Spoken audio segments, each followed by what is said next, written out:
Good evening, everyone. This is Ryan Hoyme, aka Massage Nerd, and tonight we have a special guest, Sharon. She's a graduate of University of California with a major in education. After teaching biology and English internationally in Europe, Asia, Central America, and Eastern United States, Sharon made a career change in her wellness field in 1986. She attended massage school in Northern California and graduated from Pittsburgh School of Massage Therapy and Health Builders School of Massage Therapy in St. Augustine, Florida. Along with overseeing the function of Daybreak Geriatric Massage Institute, she has a private practice and does volunteer hospice work. She travels extensively throughout the United States and internationally teaching the Daybreak Geriatric Massage Level 1 and 2 workshops in massage schools and community colleges. Welcome tonight, Sharon. Hi, Ryan. Hi. So what actually is Daybreak Geriatric Massage Institute? Well, Daybreak Geriatric Massage Institute is just what it says. We're a continuing ed provider, teaching students, physical therapists, nurses, and massage therapists how to work with the elderly. Okay. And we have two levels, level 1 and level 2. And we teach from robust to frail. So we're teaching in the beginning level, we teach students to work with the seniors who are robust to age appropriate. And in the advanced level, we work with teaching seniors who are in assisted living homes, nursing homes, and in dementia units. So we go from the robust in the first class, the regular kind of senior that we see out here running around, traveling and at the grocery store and driving and just living life. A lot of people think that when they think of a senior or a geriatric person, they're someone who's in a wheelchair in a nursing home, an assisted living home.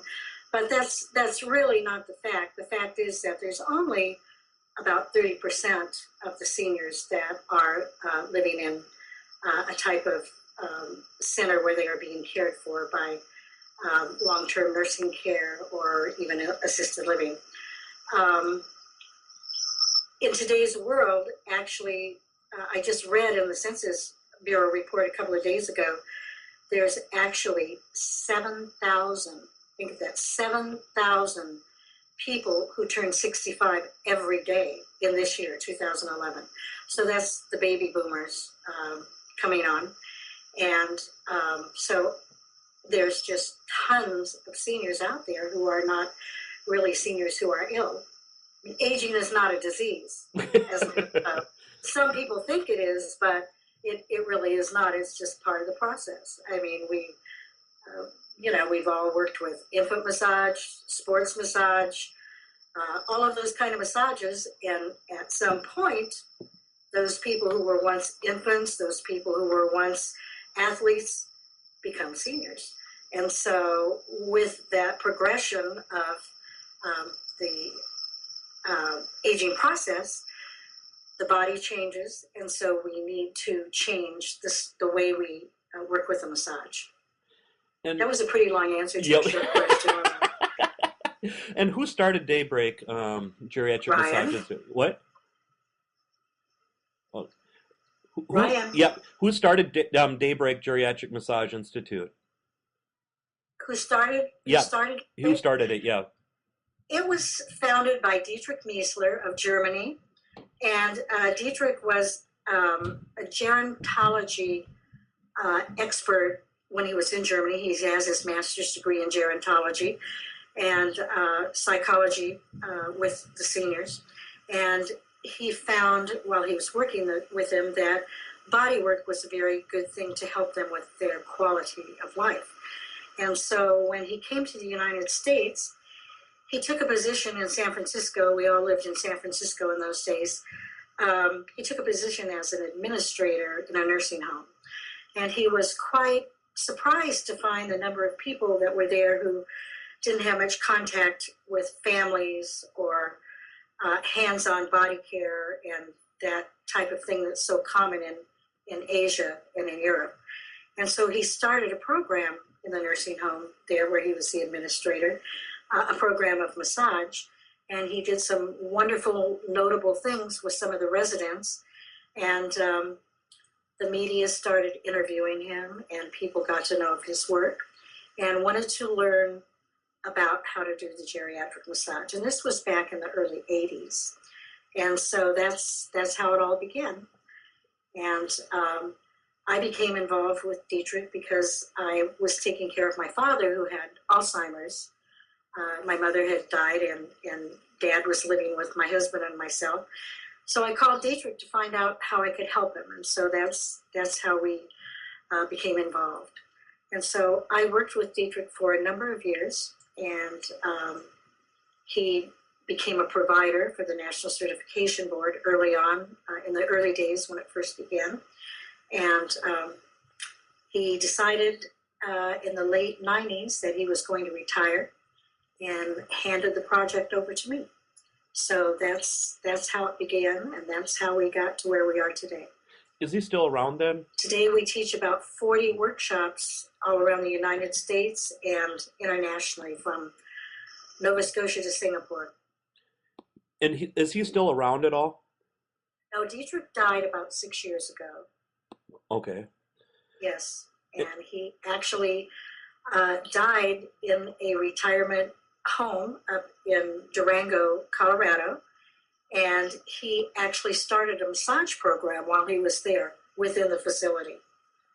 Wow, that's impressive. Yep. It was very impressive. It was very impressive. Yep.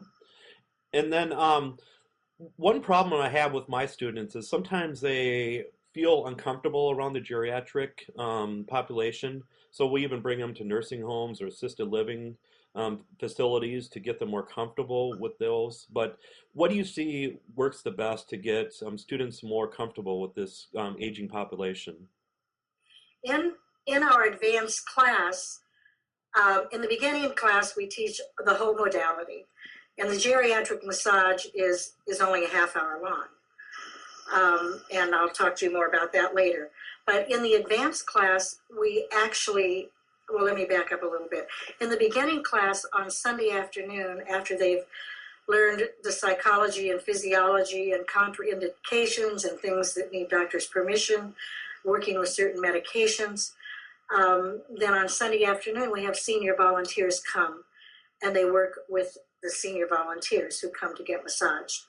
These are the more robust to age appropriate, although they have things that any senior has. No matter how healthy they are, they begin to have thinning skin, some thinning bones, and some beginnings of some of the challenges of the aging process. But in the level 2 class, we teach them to work with Parkinson's patients, we teach them to work with stroke patients, the wheelchair patient, the bedbound patient, and the dementia patient, and also the diabetes patient. And then on Saturday afternoon, we take them actually to a nursing home, and they practice on wheelchair patients and bedbound patients. And on Sunday afternoon, we go to a dementia unit. We go into the secured dementia unit and work with the Alzheimer's and the other types of dementia that may be in that unit. So this, some of them have had experience before with family members, parents, grandparents. They may have had some clients in their practices before they studied geriatric massage. Sometimes this is what brings them to geriatric massage. But they've had some experience. Some have never been in a nursing home at all. Some have never been in a dementia unit. So going to this kind of training really gives them experience with the teacher there, and really makes them more comfortable and more confident with what they're doing. Okay. It's a very hands-on, very experiential class. Yep. And then with the geriatric population, can it be considered geriatric massage even like hospital settings or other settings besides nursing home and assisted living places? Yes, and they can be in hospitals. Actually, I teach at 2 different hospitals that have, one of them has 9 massage therapists on staff, and another one has about 6 on staff. There are more and more hospitals that today have massage therapists on staff, and Several of these hospitals have hosted the Daybreak Geriatric Massage class being held at their hospital. We are not working with the oncology patients. That's a different class. There's some excellent oncology workshops out there, Gail McDonald, Tracy Walton, that teach actual work with the oncology patient. But this work with the geriatric massage covers just about every condition that you would find. Of course, if a client is in the hospital, you, of course, need to get a doctor's permission to do that. There are some conditions that are contraindicated, and there are some conditions that need a doctor's permission. And then there are those conditions when you hear that little voice inside your gut that says, well, this wasn't on the list, but maybe I better check with the doctor. So you need to listen to those little voices as well. Dietrich used to say, there are no average 70-year-olds. You may have an average 2-year-old, an average 12-year-old, an average 21-year-old, but from then on, things become individual based on that person's genetics, what kind of work the person did, what kind of injuries they've had in their lifetime, what kind of illnesses, what kind of stress they've dealt with. All those things lead up to where a person is when they become an elder person. So all those things have to be taken into consideration when giving the massage. The reason why the massage is just a half hour, now that is excluding the robust patient that you've been massaging for a long time. Yeah. Although things will happen to them along the way that will change so that it may become a half hour. But for the new patient who is age appropriate and beyond, sometimes those folks are very sedentary. They have conditions that a whole hour massage would be much too tiring for them or too stressful for them. Many of them are on a lot of medications and they have toxins stored in their bodies. As we all know, the massage releases toxins into the system. And all of those things play into the length of the massage. But the massage we teach, the modality that was created by Dietrich, is a half hour. And we do an excellent intake with these clients. And after we do the intake, we make a decision based on what kind of challenges they have, what kind of medications they're on. And then we decide, will this patient get the massage in the prone position, in the supine, in the sideline, or sitting in a chair? Because a lot of times a patient has a lot of arthritis, for example, or maybe hip replacements, and it becomes difficult for them to turn over to the other side. So our modality teaches them to massage both sides without them turning. So it's more comfortable for them. You're not losing everything you've gained in the first half of the massage when you say it's time to turn over, and it becomes stressful and uncomfortable for them to make a turn. And do you have to find out who's their legal guardian sometimes, just to make sure for filling out health forms and stuff, or? If these are clients that are in a facility, most clients obviously are not going to just go to the phone and call a massage therapist. 9 times out of 10, it is the family member of that client who calls you to come and give them a massage. If the patient is very cognizant and makes their own decisions, we have them sign a form. If they are someone who does not speak, cannot communicate, a dementia patient, or maybe someone who has another challenge that prohibits them from speaking, then a family member would sign the form. And usually we like to have a doctor's okay as well. Now, there are many, many retirement communities in today's world. I have 4 offices myself during the week in 4 different retirement communities. And there are many of those. And that's one of the things we teach the students in the classes is how to set this up in the retirement communities. And as I said, I work in 4 different ones and have 4 offices. And most of the facilities today have an independent living where they have cottages and then they have apartments. And my office is usually in the independent section. And then they have another section, which is assisted living, and then a dementia unit.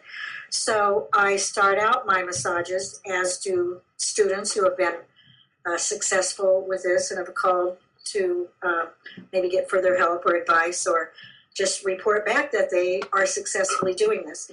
But they, once you do the clients who are signed up in independent, then I go over to the assisted living portions of the facility. And those are patients who are either massaged in bed or in their wheelchair. And then if there are patients, I have one facility that I have about 10 standing patients in the dementia unit.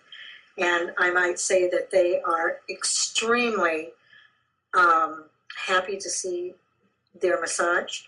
They may not remember my name. I don't know if they ever knew my name in the beginning, but they know what I'm there for. And research has proven that the massage helps the dementia patients sleep better. It helps reduce agitation, and all around improves quality of life. So those are all the ways that we do the massage with the people who are in facilities. And is there special precautions you have to take with clients that have Alzheimer's or dementia? With the clients that have the different types of dementias, and I may just add, a lot of people think everybody in the unit is an Alzheimer patient, but there's 60 different types of dementia. And we won't go into all of those because this is not an interview about Alzheimer's or dementia. But there are 4 major kinds, and those are Lewy body, and that's usually a Parkinson's patient. So there's a frontal lobal, and then there's the Alzheimer, and then there's a vascular. So depending on what that is, you'll have more an idea of what their challenges could be. And those things, of course, you're going to know either from their family or from their doctor. Because even though they're in that unit because of dementia, they could have a lot of other problems. You know, they could have high blood pressure, they could have Parkinson's, they could have had heart surgeries, they could have a lot of different conditions that are conditions that either need to have a doctor's okay or maybe totally contraindicated. Okay. And then with the geriatric skin, is there a certain kind of oils or lotions or creams that are better for their skin condition? Their skin is a little bit more thinner usually, and well, it's not usually. That's one of the things that happens to everybody, regardless. You may be in the Senior Olympics, but if you're an older person, one of the things that's going to happen to you is your skin is going to begin to thin. I mean, it's just part of the process. So we use strokes that are not long stripping strokes. We do a stroke that is called fluffing, that stimulates the circulation without bruising and pinching. And we never use oil on any of these clients. We use cream or lotion. What Daybreak uses is the Bon Vital Deep Tissue Cream, which, even though it says deep tissue, that doesn't mean it's deep tissue. But it's a nice, thick cream that is easy absorbable. And the reason why we use the cream instead of oils is because oil leaves a residue on the skin. And many seniors, particularly those in facilities, only get maybe 3 baths a week. Sometimes even when they're not in facility, they're not in the shower all the time, like younger people tend to be. So that oil leaves a residue on the skin, and it gets into their clothing, it gets into their bedding. Sometimes it's just too slippery for them. So we prefer using the cream that is very absorbable and does not leave a residue on their skin. If they happen to be a person who might have a lot of hair on their arms or their back or their chest, we use the Bon Vital lotion, because the cream kind of balls up if you have hair on your arms or so on and so forth.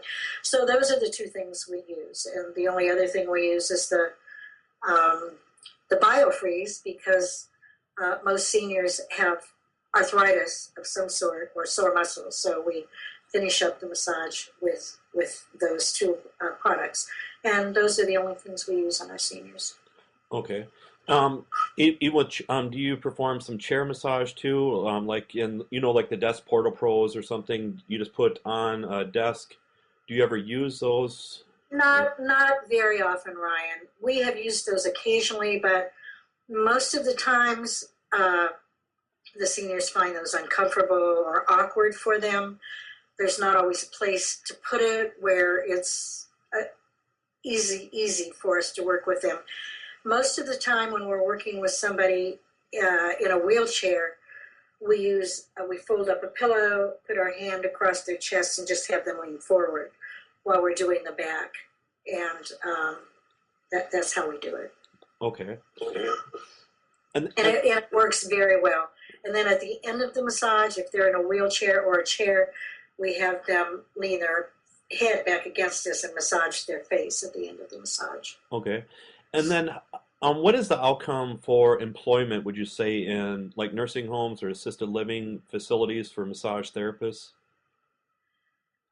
In the last 5 years, I mean, we've been doing this forever. In the last 5 years, it is just unbelievable. I mean, it's the thing to do. Number one, there's so many retirement communities now. Many people are selling their homes and moving into independent living early on when they're still in their 60s. And a lot of these people are people who have been getting massage all along, but now they're moving along in their age process. So they want to get a massage. They want to continue that, but they want the massage that is structured for where they are in their life process. So the other thing is these facilities are very competitive. They're like a hotel, I mean, you go in and they have massage, they have Tai Chi for seniors, they have beauty salons, they have dancing, they have exercise, they have water aerobics. All the 4 of the places I work in have water aerobics and everything. It's like a hotel. And they are choosing some of these places because they have all these amenities. They want to be comfortable. They want to live their life as much like they did before they sold their home and moved into these facilities. So it's very, very popular. It's a very competitive issue for the facilities to have massage therapy. And because of liabilities, they want massage therapists who have been trained specifically with the geriatric massage techniques. Not that it's, many people make the mistake of thinking geriatric massage is just a lighter Swedish or a lighter massage. That's not true. The massage has to be given in the correct amount of time, structured either supine, prone, in a chair, sideline, things that the senior can do. It needs to be structured in a place where they can comfortably get on a table or on their bed. It has to be done so that the therapist needs to know how to work with joint replacements. There's a special way that you work with knee replacements, with hip replacements, with pacemakers, with the person who has the different challenges like dementia. So it's very specific. It's very specific. Okay. And then for myself, 12 years ago when I was working in this nursing home as a trained medication aide, I worked part-time as a massage therapist during that time. But the problem is they would not bill it as massage therapists, of course, so they just had to use like nursing assistant hours and those kind of things in order to pay me. But it was mostly working on staff to start off with, and then eventually it turned into working on the residents because they saw so much benefit too. And do you ever massage the nursing assistants and nurses and stuff in those facilities too? The places that I work at, I do at least one in-service every year for the staff. And you know what in-service is. They're Yep. required. So it's a requirement to learn different Ryan, things that are going on in the facility, right? Yep. For me, I just know that they want to learn about what we're doing there in massage. So I do an in-service. I tell them about Daybreak. I tell them what we do. And then I demonstrate on them what type of massage we're doing on the geriatric patients. Then I also give them, and it's usually in December, usually around Christmas, we have an employee day. And they come to my office and we have candles burning, and it's kind of my Christmas gift to them. And I give them a 15 or 20 minute massage, and they can have whatever they want, hands, arms, backs, legs, whatever they want for 20 minutes. And I give them a really serious massage, a deeper massage that an employee could tolerate. But I make no mistake in letting them know this is not the massage that we were doing on the seniors, because they would think, well, this is great for me, but, this would never be possible to do on our residents. So they know the difference, but I do give them that service free of charge, actually. I do that as a favor to them for all the things they do for me. They have the patients ready for me on the day I come. They have them dressed in a proper way for their massage. They refer people, other people in the facility who are not yet regular clients. All of the places I go, I have about 8 to 10 standing clients every week. So it's very successful. And most of the residents, are they pretty susceptible to massage? Do they really enjoy it then? Or do you get a person every now and then that just does not want to be touched still? No, I don't get anybody that doesn't want to be touched. Nope. Cool. Never. And I'll tell you why. All of these facilities have what is called a coffee chat. And they have a program every month where they have somebody come and talk to them about something, finances or health foods or anything that's interesting to them. And I do one about massage every year, sometimes more than once a year at all of these places. And I tell them the difference between the massage for seniors and the massage that they have gotten in their earlier life. I talk about the changes they have gone through, starting with the skin, thinning of the bones, easily bruising. Most of them are on Coumadin or some of those kind of meds that cause them to bleed easily. All of the things that change for them, and how this massage caters to where they are now in this part of their life. And then I do a demonstration, and I just see like a sigh of relief. And at the end of the session, it's usually about 45 minutes, and then there's usually about 15 minutes of questioning, and they want to know, how is it for arthritis, how is it for rheumatoid arthritis, how is it for diabetes, all of those things, and many, many things. And at the end of the workshop, there's probably 6 or 8 people that sign up for a massage. I mean, there's an obvious turnover in these places, so every time I do it, there's new people who come who have not heard my presentation before, and then there's usually all the people who are regular patients come, and they like to raise their hand because they're all in the know. They know all about the massage, and that really supports it as well. So it's no, I haven't had anybody that does not want the massage, but then they're making their own appointments in most cases. I do have a number of people who have been clients and have spoken to their family and their friends about how much they love getting a massage. And so the families, a number of families call me every year in December and buy 12 massages for mom or 20 massages for dad, or, I have a lot of families that buy gift certificates for mom or dad. And it's just clear to them, mom doesn't need another nightgown to stuff in the drawer or another picture of her cat, but a massage, wow, they never even thought of it before. It's wonderful for them. Yep. So it works for everybody. And then somebody in the chat asked, her daughter is a nursing student, and she'll be doing a group project with Alzheimer's patients. and she is thinking about simple massage exercises or massage or exercises, and she was wondering if you have any suggestions for her. I'm not sure I understand the question. Okay. Suggestions for her to. Yeah, she's doing a group project with Alzheimer's patients, and she's Oh, thinking about okay. simple massage or exercises, and any suggestions you could give her? Yes. Always with the dementia patients, you want to start the massage with the hand.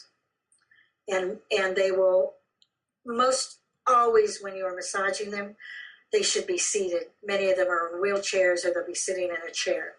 And so you want to know what their name is. You want to look them directly in the eyes when you're talking to them, and you want to use their name often to them when you're speaking to them. And you want to offer your hand, and you want to tell them that you'd like to massage their hand with a little cream.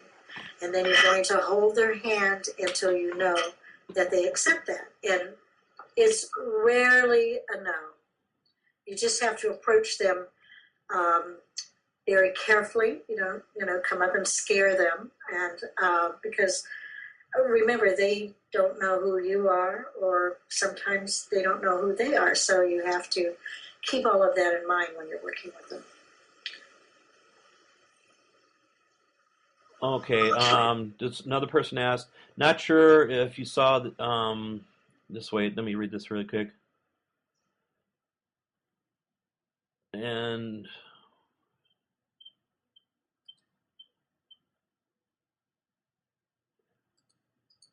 what verbiage do you use to promote your business? What verbiage? Yep. Meaning? What kind of how do you promote your business? What do you use, flyers? Do you use business cards more? Or? Well, we have a website. I teach marketing in the classes. I suggest to them and work with them on how to make brochures specific to geriatric massage. Their business cards specific to geriatric massage. They don't want to have all kinds of things that they do on their brochures and on their business cards. And I have them put together a little presentation booklet. I have a lot of articles that are available to the students talking about one of them is called The Marvelous Benefits of Geriatric Massage. One of them is called Is a Half Hour Really Enough? There's many articles on massaging the Parkinson's, the wheelchair, the Alzheimer's, all the different conditions. And they put together a little presentation packet to give to the nursing home. They call up and make an appointment with, in most cases, it's the activities director. In the place I work, one of them is called the Director of Leisure Services. Two of the places, it's called the Wellness Center. Many of them are still called activities directors. So that's who you want to make an appointment with. You want to give them information about, it has to be educational for them, how geriatric massage is different, and that it is not just a lighter massage, and how it pertains to differences in skin and all the conditions that the resident may have. And that's how we started. Okay. In the nursing homes. Yeah. Okay. And then who teaches your workshops? Are you the main person that teaches your workshops all over, or do you have other people teaching it too? I teach most of the classes. I teach about 25 to 30 classes a year. And I make presentations a lot at a number of the AMTAs, as well as at hospitals. But I have 5 other teachers on my staff, and they teach numerous classes as well. All of these teachers are people who are not only massage therapists and geriatric massage therapists trained by me, but they also have other degrees, which is not a requirement, but all of us do.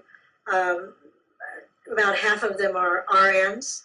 I have an OT, and I have one LPN. So they all have experience in the healthcare profession, as well as being licensed massage therapist and trained geriatric massage therapist. We do have a training program, but they do all work for Daybreak. Okay. And We live all over the country. okay, all over the country. So Europe and everything too, and Yes. Yep. okay, cool. Yep. Getting old everywhere. Yep. We have no monopoly on it here. Okay. What is the biggest success story you've seen with massage and with massaging the elderly? The biggest success story? Well, I would say that pretty much all of them are success stories because we are not, claiming to reverse anything or to heal anything. Although, as Dietrich used to say, miracles happen once in a while. But our claim is to improve the quality of life. And that is exactly what I see with all of the people I work with. I have a lot of seniors that I work with who are not in assisted or nursing. Many of them are in the independent living, and many of them are able to go to the dances now that they have at those facilities because their legs feel better, their circulation is better. I guess one of my favorite stories is working with a dementia patient who never spoke, and when he was getting his massage, he started singing to the music I was playing, singing the words, and it was just amazing that he felt so relaxed and so comfortable that those words came to him, and it was very touching. And he's one of the people that looks very forward to his massage every week. Awesome. Yeah, it is very awesome. Yeah. I have people, Ryan. I have two ladies currently who are each 102 years old. I have one lady who's 105 years old. I did have a lady who was 107 years old who is now gone. But all of those people are able to have a very sensible conversation with me about their health. Two of them are in wheelchairs. One of them walks on a cane but is not bedridden or in a wheelchair. It's amazing. When we first started this with Dietrich all those years ago, the elderly were 70 years old. And we would go to nursing homes, and the walls would be gray, and they would smell. And in those days, they could tie people in wheelchairs. Today, they're like luxurious resorts, many, many, many of them, and becoming more so. And people are living in all three of these categories. Like I said, my oldest person now is 105 years old, and I have, oh my gosh, probably the majority of my people in assisted living, and some even in independent living, are in their late 80s, 90s, and early 100s. Okay. And then somebody in the chat asked, does Daybreak training include instruction on moving and lifting clients? That is not part of our practice. There's liability that needs to be considered, and our liability does not cover transferring. If a person needs to be transferred, we do teach them how to set them up on the table, how to help them sit up if they can't sit up by themselves. But if they are someone who needs to be transferred, then they call the aide to transfer them. Okay. We do not lift them from wheelchair to bed or any of those kinds of transfers. And what if somebody has education in, let's say they're a nursing assistant or a nurse, is it okay to transfer them and things, or? Well, the guidelines of that are, if they are employed on the staff at a facility as a massage therapist, they need to make sure that their contract or their guidelines include transferring and that liabilities are covered for that. But in most instances, if you are a massage therapist, while you are working in a facility, you are working as a massage therapist, and you are not covered with liability, even though you may be a nurse or an LPN or any of those things.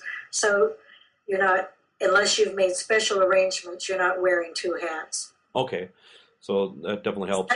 Yeah, Clear? yep, Yeah. yeah. Because I remember the first time I ever saw a massage therapist was back in the early '90s, and when I was working at this nursing home, and the massage therapist put on the call light to have us turn the client or to transfer them or do these Yes. different kind of things. So Yeah. yeah. And that's exactly right, because there's a lot of things involved, you know, if you would drop the client, if you would injure your own back, or there's all of those things are involved. So it's very important that it's very clear, and it's not very clear verbally, but in writing. And where are some places people can get information about, um, let's say, research and stuff on the geriatric population and massage and There are numerous sites on the internet. They can just type in what area they're looking for. There's so many on Parkinson's, Alzheimer's, arthritis. They can go to the Johns Hopkins website. They can go to the Massage Research Foundation. There's numerous things. They can email us here at Daybreak. They can look on our website and email us, and we have information on everything. Everybody sends us every book on every condition that involves specific conditions for geriatric patients.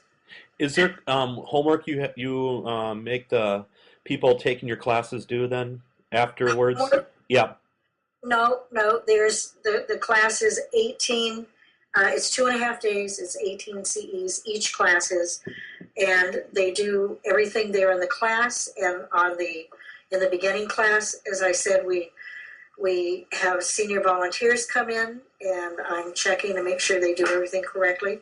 They do have a quiz at the end of the class, and then in the advanced class, it's the hands-on work after they learn how the modality works with each of those particular challenges that we teach. And we don't want to forget about the seniors who are not in facility, because even though I've worked a number of times with every state has a senior Olympics or senior games, and then every other year the winners of those play in the senior Olympics, or some states call it the senior games. But when I was first asked to do that and work with a massage therapist, I thought they were all going to be, playing shuffleboard and ping pong. Was I in for a surprise? They do triathlon. I saw a 93-year-old guy win a triathlon. They do a triathlon. They do bicycle racing. They do archery. They do swim racing. They do basketball. They do tennis. They do bowling. I mean, there's so many seniors that are so active. But in the senior massage, even though they are extremely active, they still have the thinning skin. Many of them are on medications. Many of them have diabetes. Many of them have joint replacements. So just because a guy's out there playing golf and playing tennis doesn't mean you can go in there and stick your elbows in his glutes and, stretch him and yank him around, because he may be in good shape, but he also has things happening to him or her that need special consideration. And then somebody in the chat asked, is it important to learn about different medications and how massage affects them? And is this a part of your class? It is a part of the class. It's a part of the level 1 class. We actually have a level 3 class coming up this year very soon in May that is going to be given for Daybreak 3 by Randall Prasad, who has written the book called Massage Therapy and Medications. And he is coming to Indianapolis to teach that class. It's also an 18 continuing ed class. And he talks all about just that, medications in the elderly. So anyone who works with the elderly or has family members who are elderly that they work with, it's probably the best thing you can take. The book is available. It's a very good book to have for reference. There's another very good book by Jean Weibel, W-I-B-L-E, called Massage Therapy and Medications. So those are a couple of really good books out there that would behoove you to be familiar with those books and those medications if you are working with seniors. Did Dietrich do make a geriatric massage video back in the day? Yes, he did. And that video is available. We have just 2 weeks ago remade that video. And it's because we're always updating the material. And so it is updated, but it's me and a couple of my other teachers are doing it. Obviously, we can't have Dietrich in it. He's up in that massage studio in the sky somewhere, teaching the angels to do massages, I guess. But we've taken cameos out of his original video and put them throughout the new video. So the video that he made is still available through myself or Massage Review Publications, and the new one will be available probably next month. Okay. And will it be available through your website then, daybreak-massage.com then? Daybreak hyphen. Oh, yes, sorry. Daybreak-massage.com. Yep. Yes. And do you teach any online classes at all for geriatrics? No, we do not teach any online classes. We maybe we're old-fashioned, but we just believe that the work with the seniors needs to be hands-on. We do have a couple of correspondence courses, and those correspondence courses are courses that involve what you called homework. They require some actual work with seniors and hands-on work, but we don't have anything that's just online. We always say we don't want a dentist to pull our teeth that learned online. Nope. Okay. I know that online is a thing, and online is wonderful for many courses, but we just don't feel that it's adequate for working with the seniors, simply because our classes have so much hands-on work. And the majority of your classes that you teach out of state and different places, are they at like nursing homes, or how do you line those up then? Most of the classes are at massage schools, and we're pretty much at the same schools every year. They set us up pretty much on a regular basis at the same time every year. But we have new schools calling every year that want us to come and present there. We have some community colleges that we present at. We do have some retirement communities / nursing homes that hold the classes there. I've done a number of the level 2 classes in those facilities, and then we have the clients right there that we use in both parts, both the hands-on part for wheelchair and bed and the dementia units are right there. So all of those 3 places, but most of them are held in massage schools. And what are some precautions you take with osteoporosis? Well, the person with osteoporosis oftentimes can't get on a massage table. So oftentimes we massage them. Many of them are in wheelchairs, and we teach a wheelchair modality, or even in their beds. But of course, like all of the seniors that we massage, we don't do any stretching or pulling. We don't do any moving of the joints that are contraindicated to any areas where the bones might be very thin. Oftentimes they are people, it depends on how progressed their osteoporosis is. Oftentimes they are people who need to have a doctor's okay. A lot of them are on medications that need to be okayed before we work with them. But majorly, they are people who, when we massage them, are laying in the supine position or in a chair or wheelchair. And then somebody in the chat asked, did anyone ask about how you charge your patients? Yes, we charge. I think you and I were talking earlier about the wonderful discounts for seniors, and it applies in massage as well. The seniors with the massages that are a half hour, we generally charge $30 for a half hour. There are some seniors who get massages in independent living who are quite robust, who will have an hour massage, who have been getting massages most of their adult life. We charge them generally $55. So it varies a little bit, state to state, area to area, but $30 for the 30-minute massage is generally what is charged. And in the facilities, if you have an office there, as I do, the facilities are furnishing the sheets, they're furnishing the room, they've all purchased the table for me that I've wanted. So all I have to do is arrive and massage the client. So really, when you have client after client, it's really a very nice day's work. Okay. At that rate, yeah. Yeah, that's very, very affordable. And Yeah. when I had my business too, it was a couple blocks away from a nursing home, and I didn't even charge them anything extra for house calls because I love that population. So They're fabulous. They're fabulous.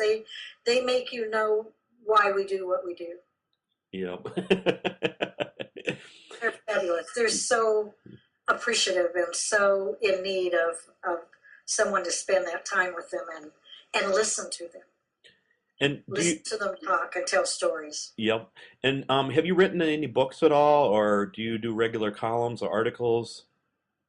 I do regular columns on self-care in the Massage Today. I have written articles for the Massage Magazine. I actually have one coming out in May about marketing geriatric massage. Talks about all the ways to do it. I am currently writing the textbook on geriatric massage for one of the publishing companies. Yeah. And is there any other things that we have not covered, you think that needs to be covered that the viewers need to know about with geriatric massage? I think everybody needs to realize that even though you may not particularly be interested in doing all of your patients that are seniors, you have patients or clients in your practice that will become seniors, and you need to know how to handle these situations as they come along in the correct way. You can look on our website and you can see where we have classes all over the country, and everyone who comes to take the class is very happy that they've taken it. And do they actually receive massages then too? I'm sorry? So when you teach the classes, do the people participating do you bring in geriatric population too during the classes? Yes, yeah. Well, in the beginning class, yes. On Sunday afternoon, the whole class is clinics. Where on Saturday they learn the massage on each other. They learn the modality for the senior massage, and then on Sunday morning I teach marketing. Now that you know how to do it, how do you do it? And then all afternoon, the school or the facility has arranged for seniors to come to the school or wherever we're teaching, and we work on actual seniors. And then in the advanced class, we go to the nursing home to work on the wheelchair and bedridden and dementia patients. So it's very much hands-on. Okay, awesome. So again, so if people want to get a hold of you, they go to www.daybreak-massage.com then, right? Is that the easiest way to get a hold of you then? And Yes, or they can email me. It's Puszko, okay. Puszko, at juno.com. Okay, perfect. Either of those ways. Okay. And then even when you're traveling, you still check your email and stuff, right? Of course, doesn't everybody? Yeah. How good I am. Yeah, yeah. And a lot of times you are at conference. Yeah. They can always call me Okay. when I'm traveling. And a lot of conferences and stuff you're at too then. So what conferences are you going to be at this year? I'm going to be at the Florida State Conference. I'm going to be at the American Massage Conference. I'm going to be at the AMTA National Conference in Portland. I'm going to be, that might be enough, huh? There's another one, I'm sorry to say, I can't remember what it is right now. The World Massage Festival. Okay, cool. Yes, in North Carolina. And And I'm teaching there. I'm teaching a 12-hour class there. okay, and then with any of those, are you going to